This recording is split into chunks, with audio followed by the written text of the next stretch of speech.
there, welcome to my channel. My name is Anna. I'm a registered dietitian nutritionist and an online nutrition coach. Today I wanted to talk with you regarding the truth about dieting.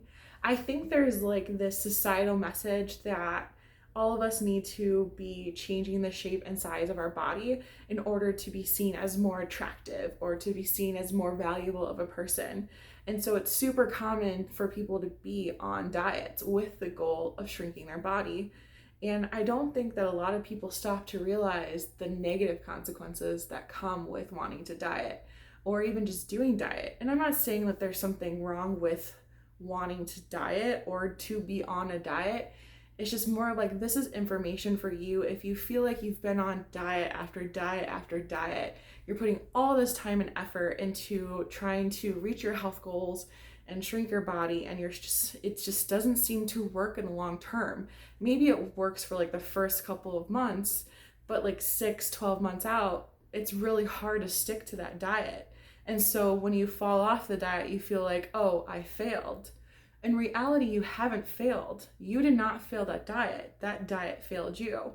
And it's because they're designed to fail. I mean, let's think about it. So in 2019, the diet industry was worth $72 billion.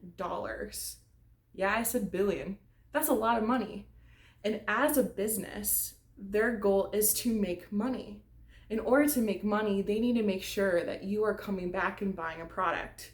So if they're wanting you to keep coming back and buying a product, their product isn't going to be designed to work. Because let's think about this. If you went on a diet, you gave them your money, you're like, okay, I'm gonna do this diet plan, and it works, you shrink your body, you feel better, you move on with your life, and that's it. You don't come back and pay for the same service. Also, when we look at just the statistics of the percentage of diets failing, it's astounding. It's so high. 95% of diets fail. And that's a huge number.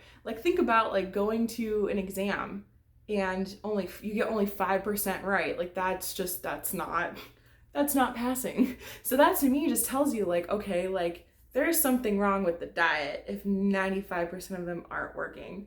And they've actually done research to show that of the weight that a person loses, approximately 1/3 of it, or 33%, to 2/3 of that weight, or 66%, is lost it's gained back within the first year. So if you lost 30 pounds, you're gonna gain back 10 to 20 pounds within that first year. And when they looked 5 years out, they saw that almost every single person regained that weight back. So that just shows you that diets don't work. So if you want more information as to the specific reasons why diets tend to not work, I encourage you to go onto my blog because I just released a blog post about this, kind of going through the reasons why diets don't work. But today I really wanted to talk about from a biological or a physiological sense, why diets don't work. Because I think from a psychological standpoint, a lot of the reasons make sense or just kind of are intuitive. So I wanted to talk about why your body fights against losing weight. So back in World War II era, there was an experiment called the Minnesota starvation experiment. And one of the researchers, Ansel Keys, was asked to kind of study what happens when people starve so that when they go to kind of refeed themselves or increase their intake, they wanted to see how to appropriately do that, but what were the side effects to starvation and then refeeding? Because during that World War II period, obviously there wasn't a lot of food available, and so a lot of people ended up either starving or just having a very low intake, and they wanted to make sure that they were able to feed those people appropriately and not do more harm to them, especially when it came to soldiers. And so what they did is they took 36, well it was originally 36, ended up being 32, people who conscientiously oppose the war, and so they volunteered to be a part of this study. So they took 36, then 32 healthy men about the ages of 25 to 30, and they let them for the first 3 months just kind of eat their normal amount. And then what they did is for the next 6 months after that, they reduced the calorie intake so that they could purposely lose about 25% of their starting weight. So that came down to, on average, about 1,600 calories per person per day. And so these men were eating this amount of calories, but in addition to they had to walk a certain amount of miles per week. So they were walking about 3 miles per day. And so that if on average, if you're doing like 15 minutes of mile walking, you're looking about 45 minutes of physical activity, and it didn't have to be at a certain pace. But then they also had to do another 30 minutes on the treadmill at a pretty high incline, but that was only once per week. So overall, the level of physical activity wasn't super high, and I would actually compare it a lot to a lot of the physical activity that's recommended for a lot of diets out there now. So these men followed this kind of strict regimen for about 6 months, and then they ended up kind of increasing their calories over the next kind of like last 3 months to see how their body reacted. And so what they saw over the course of this study was that from like a psychological standpoint, these men had really significant kind of reactions to that reduction in their calories.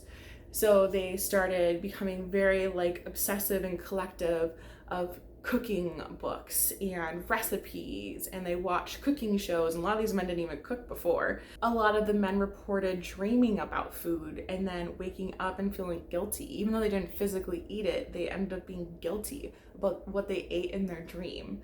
A lot of the men would chew gum to ignore that hunger, or they would drink copious or lots of coffee or water to kind of help ignore those hunger signals that they were feeling. So from that study, they were able to see a lot of those psychological effects from that severe calorie restriction. And so when we kind of compare those results to diets now, it makes sense why those men would start to almost like obsess over calories or constantly think about food. And it's because your body is designed to not want to lose weight, because it doesn't know the difference between you starving because you don't have access to food compared to you purposely reducing your calorie intake with the goal of weight loss. So when you start to reduce your calories to like the, even down to like 1800, 1600, 1200, whatever you're reducing your calories to, your body's like, whoa, no, like, I clearly don't have access to food, so I need to slow down my metabolism. And that's what it does. It slows down its metabolism. It does everything possible to hold on to the weight because it thinks that you are starving. And it's like, I don't want to starve. Like, I need to make sure that I have the resources to properly function.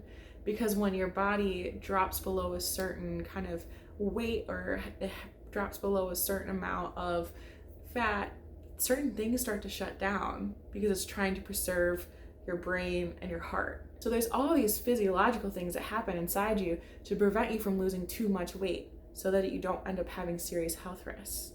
But those same things still play into dieting, because again, if you're on a diet, a lot of times you're reducing your calorie intake to like 1800, 1600, 1500, 1200 calories, whatever it is. And so when you reduce your calorie intake, your body kind of thinks, okay, like, you're not getting enough food, so I just need to slow everything down.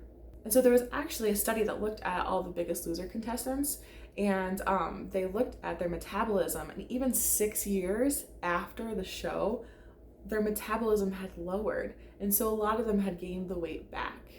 And that again comes back to your body is super efficient. It doesn't like losing weight, and it'll do just about anything to prevent you from losing weight. There are also multiple risk factors that can kind of result from dieting, especially if you do like a lot of weight cycling or yo-yo dieting. There was actually a study that followed approximately 10,000 men, and they saw that of those men that had that weight cycling, they had about a 50 to 60% increased risk for all-cause mortality. So like looking at all the different things that someone might die, that risk had elevated.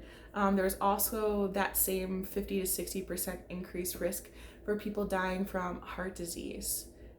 And that's a big problem, because a lot of people try to lose weight because their goal is to like improve health markers. So like lower their hypertension or manage their diabetes or something like that. And one of the big risks for me that I'm concerned about, especially as someone who specializes in disordered eating and eating disorder work, is that dieting can really increase the risk for someone developing an eating disorder or even disordered eating, especially if you start dieting at a young age. And a lot of times if you use methods like diuretics or diet pills or laxatives or even a little bit of vomiting too. Those types of behaviors put you at an even higher risk. And so as a dietitian, when I'm working with my nutrition coaching program, I really work to help people to not do those behaviors, or to kind of heal their relationship with food so they don't develop the disordered eating or the eating disorders.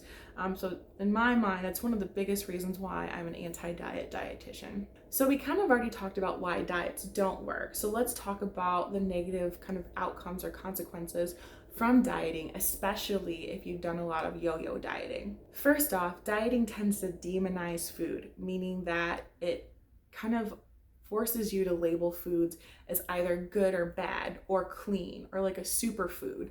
And that places this moral value on food. So when you eat, like, say, a cookie, you're like, oh, that cookie's bad, I can't eat that. But then when you eat the food, a lot of times you feel guilty or you feel bad because you ate something that was quote unquote bad. But in reality, if you want to eat a cookie, it's just a cookie. It doesn't change the value of who you are as a person. Just as like if you ate an apple, a lot of people label apples as like a good food. If you ate that apple, you'd be like, oh, I'm a good person today because I ate the apple. That apple, again, doesn't change that value of who you are as a person. Food is just food. It's just a source of nourishment for your body. A lot of times what I've seen in my clients is that if they've been on diets for a really long time, they don't really have that awareness of their hunger because they've ignored their hunger for so long. Let's think about it. A lot of times what I've seen is when someone's on a diet, they will wait as long as possible to eat like a meal or a snack, where their stomach is like gurgling, they're feeling a little nauseated, a little lightheaded, maybe even dizzy, and that's when they'll eat. They no longer recognize that gurgling stage when your stomach kind of gets a little like, I call it like fuzzy, like a little gurgly, or it's like, hey, like I could eat food soon. They ignore that, and they've ignored that for so long that when they start to kind of move away from dieting, they realize they don't recognize that anymore. And so it takes a lot longer for them to work on recognizing and honoring those hunger cues. And that's one thing that I like to work on with my clients, is making sure that you eat when your body tells you, because your body is so smart. It tells you when it's hungry, it tells you when it's full. We just need to learn how to listen. And one of the negative outcomes too is just the stress from like overeating, because a lot of times that happens. When you restrict, and you avoid all those foods that you really enjoy, a lot of times when you come in contact with those foods again, your body's like, ooh, this is my favorite food. I don't ever have access to that, but I have access to it now. So I need to eat as much as possible right now while it's available. And so if you're on a diet and that happens, you're like, oh crap, I just ate all this food and now I feel bad about myself.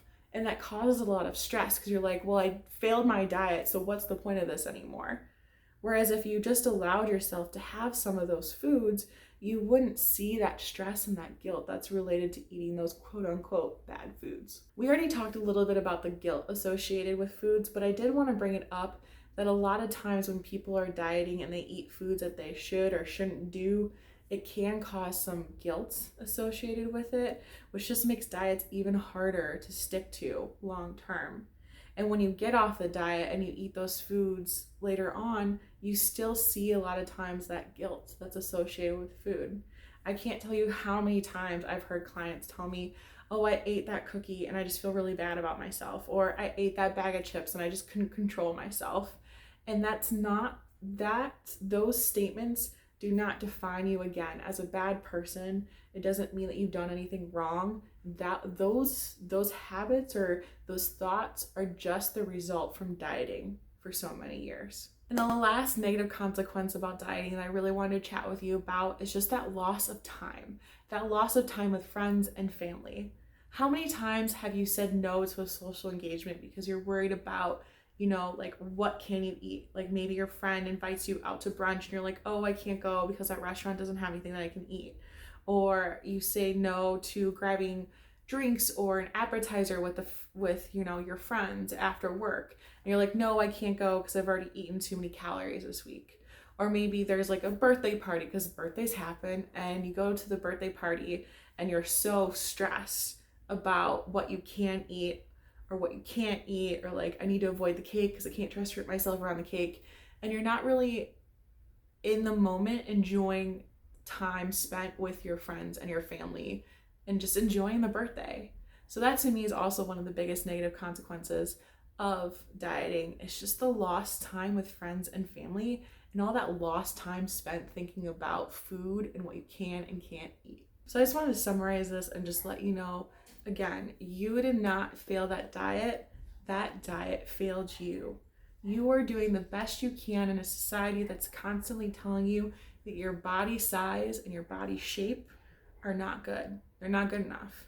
In reality, your body's perfect as something that deserves to be nourished. It deserves to be celebrated. And so if you are wanting to work on some health goals, like maybe you want to be able to be more active with your children, or you realize you don't drink enough water and you're like, okay, I feel dehydrated during the day, I need to drink a little water. Rather than doing a diet to change those things, just pick 1 to 2 things to work on every week. Focus on those 1 to 2 things. And then the next week, if you're like, oh, I did great on those 2 things, I want to add a couple more. And just keep doing that throughout the next couple months. And you might find that 6 months from now, it's just a part of your routine. It's just a part of who you are. You didn't have to give up anything. You didn't have to sacrifice anything. You just slowly changed your health habits. And that's something that's sustainable. That's something that you can do when you're 80 or you're 90. Hopefully I live that long. But anyway, I really hope you enjoyed this video. Like I said, if you want any more information as to the reasons why diets don't work, check out my blog posts. I also have a couple more articles about weight stigma and the health impact of that might be of interest to you. If you have any requests for any nutrition information or any dieting information or anything about the Health at Every Size movement or intuitive eating, feel free to let me know. I hope you enjoyed this video and I hope you stick around and come back next time. Have a great day.